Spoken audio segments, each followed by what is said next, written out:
l'expropriation et le déguerpissement sont deux notions distinctes.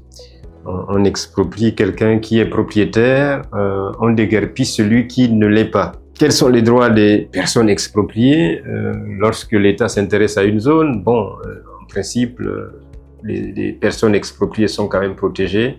Le législateur a pris le soin d'indiquer que lorsque l'État décide de déclarer une zone d'utilité publique, il doit en informer les personnes riveraines, en tout cas impactées par le projet, de ce que dans un avenir plus ou moins proche, l'État envisage d'occuper l'espace en leur lieu et place, donc de ces personnes-là, en vue de réaliser un projet d'intérêt commun, ce qu'on appelle déclaration d'utilité publique. Et dans ce cas de figure, après avoir contacté les personnes impactées par le projet, l'État les invite individuellement, en principe, pour leur dire que vous, monsieur Intel, qui êtes propriétaire de la parcelle avec telles indications cadastrales, vous êtes invité à laisser cette parcelle et même l'immeuble qui est construit sur cette parcelle. Vous serez certainement relogé ailleurs, mais pour l'instant, l'État doit récupérer cette terre qu'il vous avait attribuée auparavant en raison du projet d'utilité publique qu'il envisage de mettre en place. Donc les droits sont des droits relativement classiques. Ce que les personnes impactées par l'expropriation peuvent espérer, c'est simplement c'est le paiement d'une somme qui leur permette de se reloger ailleurs. Véritablement, c'est ça. Le droit, c'est que bon, vous ne pouvez pas être exproprié sans être indemnisé.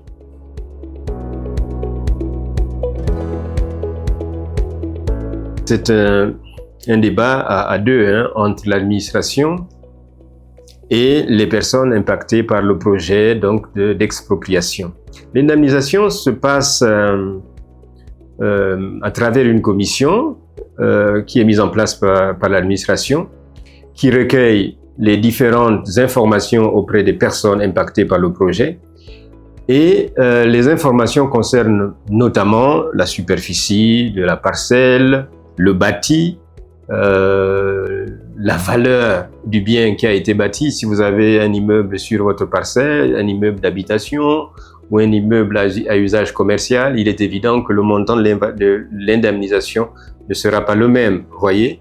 Donc, en général, c'est une discussion à deux entre l'État, l'administration et les personnes qui sont impactées par le projet d'expropriation. Bien entendu, les experts sont mis à contribution pour procéder aux évaluations nécessaires.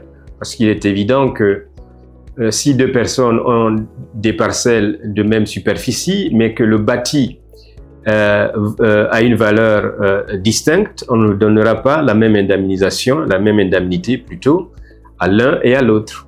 Donc, en amont, il y a quand même des opérations d'expertise qui permettent d'évaluer le bâti. Il est évident que si vous êtes exproprié dans la zone du centre-ville, l'indemnisation ou l'indemnité plutôt que vous recevrez ne sera pas de même niveau que si vous habitiez dans un quartier sous-intégré, par exemple. Vous savez, lorsque l'État veut résorber l'habitat insalubre, il peut décider, par exemple, de casser une partie du Vénévoire.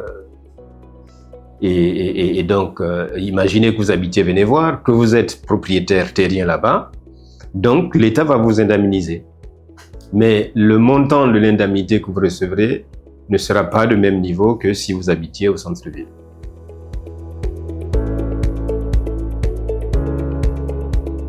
Il faut le dire immédiatement, non, véritablement, l'État n'indemnise pas à la valeur nette exacte, la valeur vénale du bien que vous aviez avant l'expropriation.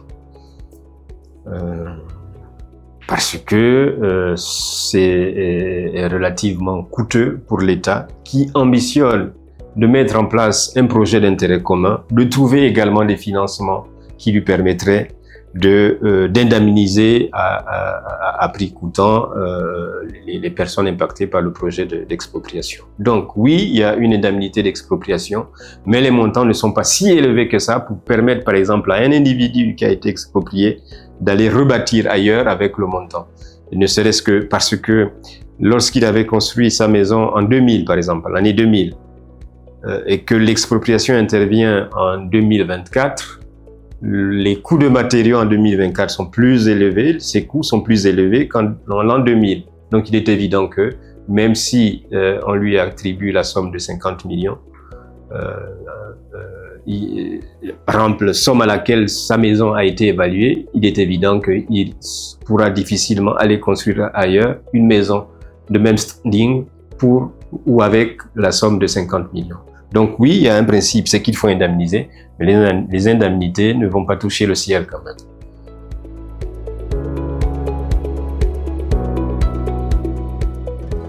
D'abord, le gouvernement n'est pas nécessairement obligé de reloger les personnes expropriées. C'est une faculté pour le gouvernement, parce que le gouvernement a quand même le souci du bien-être des citoyens, vous comprenez? Donc, si, par exemple, l'expropriation concerne une partie des habitants de Cocotier et que le gouvernement se rende compte que quelque part à Bikele, il y a une zone qui peut accueillir, par exemple, les 100 ou les 300 personnes qui ont été expropriées à Cocotier, le gouvernement peut décider d'office de reloger ces personnes-là du côté de Bikele sur une parcelle qui serait libre d'occupation, en tout cas, qui ne serait pas la propriété d'autres personnes, voyez. Donc le gouvernement a cette faculté de trouver et d'aider les personnes expropriées à trouver un logement ailleurs. Ouais. C'est une faculté, mais ce n'est pas une obligation pour le gouvernement. Ce qui est obligatoire pour le gouvernement, c'est après expertise de payer l'indemnité qui revient à telle ou telle personne qui a été victime d'une expropriation.